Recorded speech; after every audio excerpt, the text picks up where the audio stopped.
Eh bien le bonjour à tous. Allez, je vous présente rapidement une petite vidéo, pas très longue, mais sur un truc qui me semble très intéressant à connaître parce que pour moi c'est la première fois. C'est le moulage de pièces pour la reproduction. Donc en l'occurrence, dans mon cas, comme je vous l'avais dit, voilà, j'ai reçu les corbeaux là, qui sont superbes, et qui sont vendus par boîte de 2 à 20 € chez Mantic. Voilà. Donc il y a le nain qui va dessus, etc. Et en fait, dans la boîte, il y a tout, mais vraiment tout, pour en faire non pas 2 par boîte, mais 4 par boîte, sauf le corps. Donc le corps qui est composé de 3 parties en fait. Une première partie ce pan là, voilà, avec la patte, donc la partie gauche du corps, la partie droite du corps, exactement à l'opposé, et enfin le dessus, comme ça là, qui est une pièce assez plate, donc pas la tête et pas les ailes, qui sont bien doublées dans la boîte. Donc en fait, si jamais on arrive à reproduire ce corps en 3 pièces là, eh bien on arrive simplement à passer de 2 à 4 corbeaux complets, hein, avec le chevaucheur par boîte, à 20 €.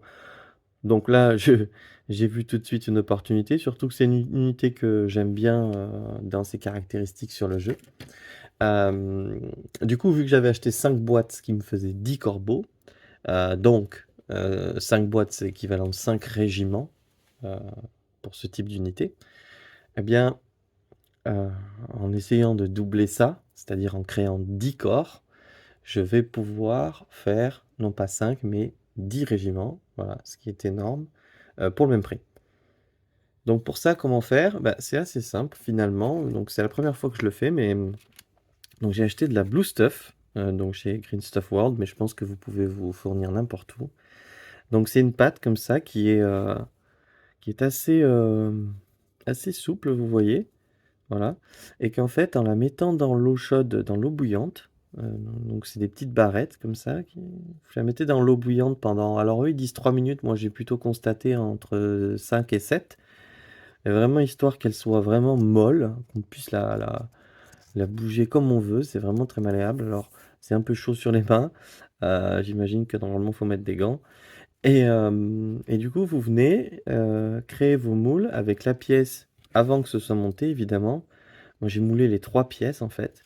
C'est pour ça que vous voyez 3 moules ici, il y a un exemple. Donc vous venez faire, prendre votre pièce et appuyer dedans et vous la laissez pendant, ouais, pendant quoi? 30 minutes. Juste histoire que lui redescende vraiment à température ambiante. Et donc à ce moment-là, vous pouvez retirer la pièce plastique et vous avez, vous voyez exactement la forme de la pièce moulée à l'intérieur. Voilà, donc ça vous fait un moule. Alors ce qui est génial, c'est que ça, c'est réutilisable à l'infini. Donc une fois que vous aurez terminé cette pièce-là, vous le remettez dans l'eau chaude et vous pouvez remouler une autre pièce. Donc je trouve le concept super génial. Et ensuite, donc qu'est-ce que j'ai fait? J'ai pris un mélange de brown stuff, donc l'équivalent de la green stuff, hein, c'est juste un petit peu plus ferme, mais vous pouvez prendre de la green stuff, voilà. Et avec du milliput, donc que pareil, j'ai donc ces deux rouleaux, c'est le même principe, hein, c'est deux rouleaux actifs.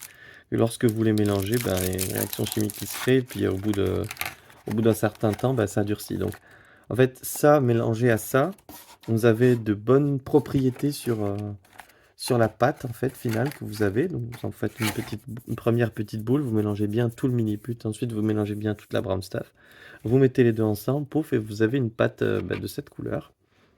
Qu'ensuite je suis venu travailler comme la green stuff, hein. Donc je viens la déposer et sur la fin, alors ce que j'ai fait moi, c'est que j'ai mis un petit peu d'eau avec du liquide vaisselle au fond du moule, comme ça que j'ai aspergé, histoire de sécuriser un démoulage plus facile. Et ensuite, pour appuyer et pour le garder, essayer d'avoir un truc lisse ici, j'utilise un petit peu d'eau sur mon doigt simplement pour pas que ça me colle au doigt. Voilà.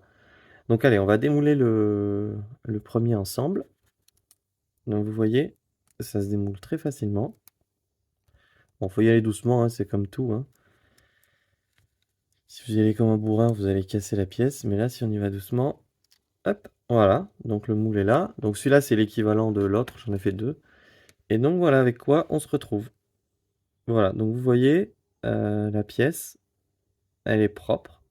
Alors, c'est pas parfait, on est d'accord, hein, vous voyez, il y a des imperfections, mais c'est assez facile de la rattraper ensuite avec ce qu'on veut. Alors, on va enlever le plus gros pour vous montrer, mais rapidement, mais voilà, donc on vient ici, là, on vient enlever le plus gros, hein. Voilà, vous avez, ça ressemble un petit peu à du plastique, un petit peu plus cassant, encore que, je sais pas, selon certains plastiques, ça peut avoir ces propriétés-là. Ce qu'il faut bien voir aussi, ce qu'il faut faire attention, vous voyez, voilà. Ce qu'il faut faire attention quand même, c'est que d'un côté. Donc, ce qui veut dire que de l'autre côté, une fois qu'on aura fait la figurine, ce sera de cette couleur. Enfin, ce sera comme ça ici. Donc, soit on vient creuser là-dedans, soit la green stuff, on peut refaire des plumes. Moi, j'ai pas encore vraiment décidé. Mais voilà, dans l'idée.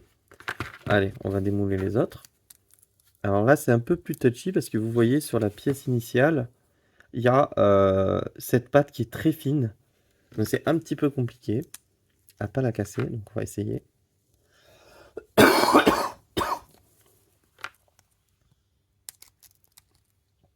Bon, nickel. Donc voilà. Voilà, donc avant de l'avoir travaillé évidemment, hein, mais ça donne ça. Et le dernier.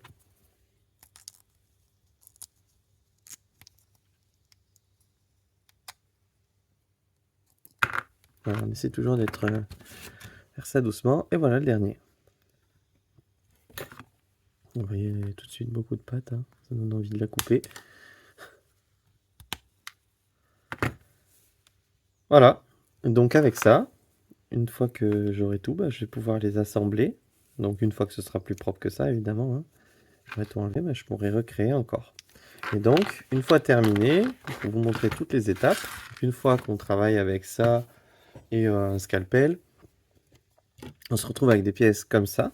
Voilà, donc ça c'est une pièce qui est un peu nettoyée. Donc comme je disais, vous voyez que de ce côté, il n'y a pas de plume. Alors après, c'est pas tellement gênant selon la dynamique de la figurine, ça se verra plus ou moins.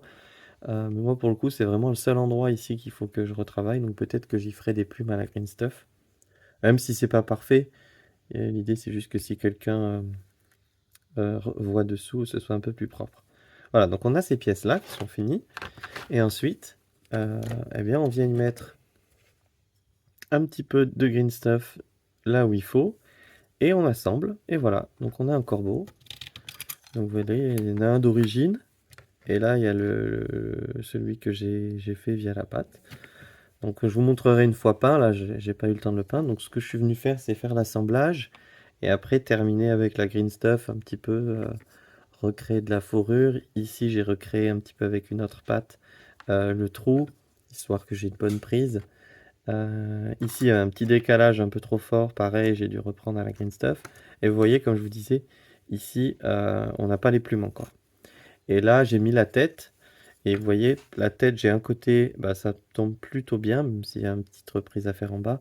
Mais de ce côté, vous voyez, il faut encore aussi que je fasse de la reprise à la green stuff. Mais dans l'ensemble, j'ai une pièce donc qui est un peu plus lourde, évidemment, hein, que du plastique. Mais j'ai une pièce qui est tout à fait cohérente, puisque c'est exactement la pièce d'origine, simplement qui est reproduite. Voilà. Donc, c'est un peu long à laisser sécher. Il y en a pour 24 heures pour avoir une prise assez correcte. Du coup, c'est assez long parce que vu que j'ai que. Faut que je fasse un moule par pièce, j'ai pris ce choix-là. Du coup, bah, je peux faire qu'une figurine par jour, quoi. Donc, il faudra que j'attende 10 jours avant de les avoir toutes faites. Mais dans la liste de l'Alliance du Nord, j'ai pas non plus besoin des 10. En fait, là, j'ai 7 régiments à faire. Parce qu'il y a 2 hordes et 4 régiments. Et j'en ai d'office 10 plastiques. Voilà. Donc, en fait, il faut juste que j'en fasse 4. Pour en avoir 14, ce qui fait 7 régiments. Et voilà, un terminé, un deuxième qui vient de sortir là, qu'on a vu ensemble. Donc ça va aller assez vite finalement, hein. Dans 2 jours, j'aurai tout ce qu'il faut pour celui-là. Et puis bon, je ferai ça petit à petit, je suis pas non plus pressé pour avoir les 20 corbeaux. 20 corbeaux, ça fait vraiment beaucoup. Ça ferait 10 régiments, je crois pas devoir jouer 10 régiments d'ici là. Allez, on en profite de faire un petit update sur le reste, parce qu'il n'y a pas grand-chose. Donc je me suis occupé des trolls. Je les ai un petit peu nettoyés et j'ai repris aussi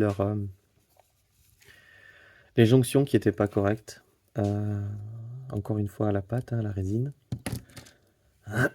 Et puis, j'ai terminé ceux avec la fourrure, là, que je vous avais présenté. Donc je suis super content du résultat. Enfin, j'ai terminé la résine, hein. Du papin, je vous avais dit, il va changer de couleur. Voilà, je suis super content. Je trouve que ça fait vraiment... Il a son dos bien rond par rapport à avant.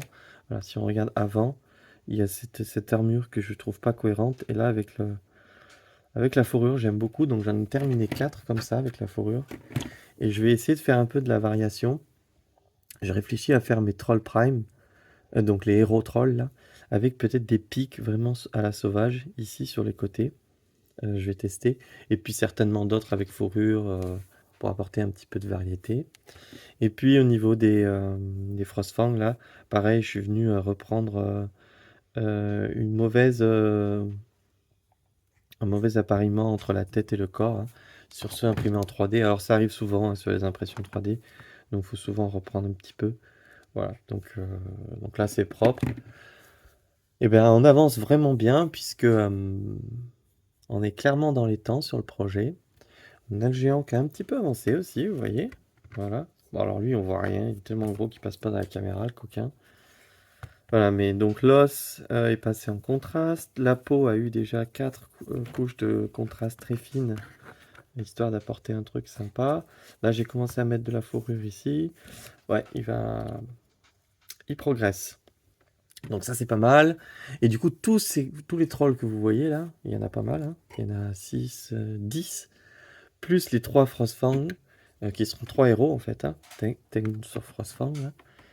Bah, tous, ils sont en plus. Donc, si j'arrive à terminer tout ça dans les temps que je m'étais imparti pour 2300 points, ce serait génial. Donc voilà, bah, je crois qu'on a fait le tour de cette petite vidéo. Donc, super expérience pour moi, le bilan. Franchement, c'est un truc vraiment à connaître et que j'aurais aimé connaître plus tôt parce que parfois, on manque de certains équipements, par exemple, sur certaines unités. Et c'est d'autant plus vrai sur les infanteries de grande taille ou les ogres, hein, les unités de taille petit peu plus grande. Pour tout ce qui est modélisme, quand vous achetez une petite figurine et qu'en fait bah, elle est assez chère et que vous l'aimez bien, eh bien, vous pouvez essayer de la reproduire, surtout si c'est une figurine assez peu complexe. Voilà. Et deuxième aussi, deuxième élément, c'est que si jamais elle est peu complexe et si jamais elle est monoface. C'est-à-dire que si c'est par exemple quelque chose que vous allez mettre en applique sur un mur ou quoi, bah alors là c'est du pain béni quoi. Euh, bon alors c'est peut-être un peu plus rare, mais par exemple je pense aux éléments en résine qui viennent sur les socles, que moi j'avais acheté. euh, je me dis qu'avec ça je peux vraiment facilement recréer des petits morceaux de ruines, des petits éléments avec une pâte qui coûte vraiment rien, hein, ça coûte rien, et du coup on se recrée de la figurine avec de grands détails quoi. Voilà, bah écoutez, c'est terminé pour cette vidéo. Je vous laisse là-dessus, et puis j'espère que ça vous a plu. Du coup, n'hésitez pas, hein, parce que je pense qu'il y a vraiment beaucoup de choses à faire. Le champ des possibles est énorme avec cette pâte. Donc, ouais, n'hésitez pas à partager ce que vous avez pu faire avec. Moi, je... Moi, je suis fan. Allez, sur ce, je vous laisse. Bonne game.